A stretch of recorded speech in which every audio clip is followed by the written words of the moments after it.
Loro erano la squadra del momento e voi una squadra in crescita. Adesso le parti si sono invertite, però siete un po' rimaneggiati, forse anche più di un po'.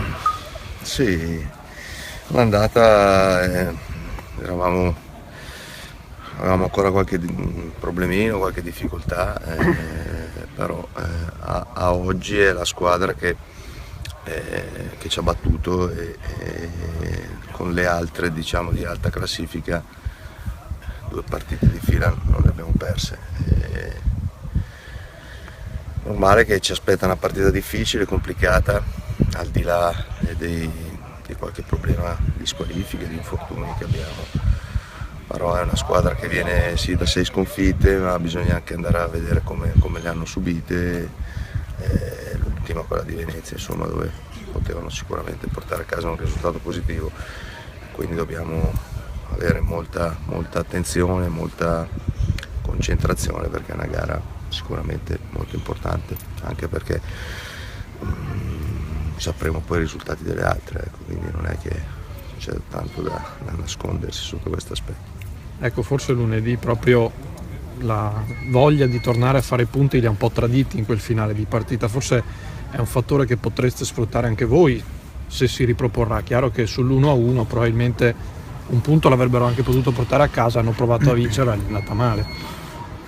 Sì, insomma, probabilmente il Bassano sa che magari con un punto gli cambia poco, quindi magari avendo pareggiato pochi minuti alla fine hanno provato a vincere la gara e hanno mantenuto un atteggiamento offensivo e il Venezia li ha castigati nelle palle native, dove comunque loro sono forse la squadra migliore del girone sotto questo aspetto. Dai tuoi cosa ti aspetti domani? Mi aspetto grande, ripeto, attenzione, grande concentrazione, grande voglia. Sotto questo profilo la squadra ha sempre fatto bene, sappiamo che sono tutte gare complicate, però dobbiamo cercare di ottenere il massimo, soprattutto perché giochiamo in casa e, ripeto, veniamo da una sconfitta che secondo me anche a Bassano è stata molto particolare, dobbiamo cercare di rifarci. Ecco, è la prima volta in campionato che giochi senza Emerson, che è squalificato. Che cosa cambia per i meccanismi difensivi e anche un po' per la costruzione del gioco, perché lui è importante in entrambe le fasi? Sì, sicuramente Emerson è un giocatore in questa squadra molto importante, perché detta i tempi, ha visione di gioco, è anche un regista arretrato, quindi sotto questo aspetto qualche cosa ci mancherà. A livello difensivo insomma è bravo, ma sono bravi anche gli altri, insomma, abbiamo fiducia nel resto del gruppo e bisogna, insomma, chi domani scenderà in campo cercare di dimostrare le qualità che ha. Io ho molta fiducia in tutti, è normale che quando hai tante defezioni contemporaneamente qualche difficoltà in più ce l'hai, insomma. Proprio alla luce del fatto che ti manca Emerson dietro, che come ricordato è quello che è imposto, un po' regista, può essere un motivo in più per mettere Berardocco, che magari come visione di gioco ha qualche aspetto in più, magari rispetto, penso a Mandorlini, ecco.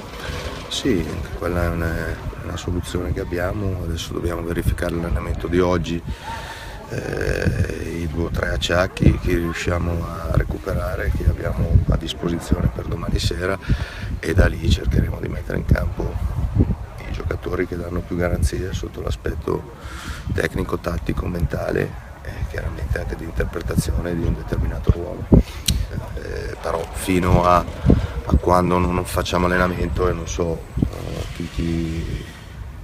chi sarà convocabile, diventa anche difficile fare previsioni su chi scenderà in campo. Senti, il fatto di puntare sui cambi di gioco e quindi andare via con gli esterni che poi la mettono dentro può essere una chiave di lettura in fase offensiva? Sì, quello sicuramente è anche una nostra caratteristica di lavorare bene sugli esterni, e loro è una squadra che ultimamente attacca con parecchi giocatori, dobbiamo essere bravi a muovere la palla velocemente e nel momento che la recuperiamo andare ad attaccare gli spazi.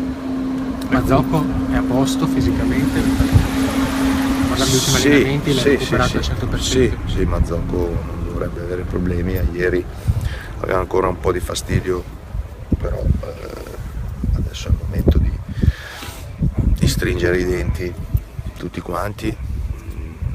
So che magari qualcuno dovrà giocare non nelle condizioni ottimali, ma hanno l'obbligo di farlo. Bisogna stringere i denti e andare avanti senza andare a ricercare scusanti o problematiche. Questo è un lavoro che, oltre a tutte le situazioni che abbiamo detto, conta anche soffrire, avere la voglia, la rabbia, la cattiveria dentro di dare qualcosa in più quando la situazione lo richiede, e questo è il momento per farlo da parte di tutti. Quindi invito la squadra, il pubblico sicuramente, so che ci darà una mano a cercare di tirare fuori qualcosa in più quando hai delle difficoltà. Quindi l'ipotesi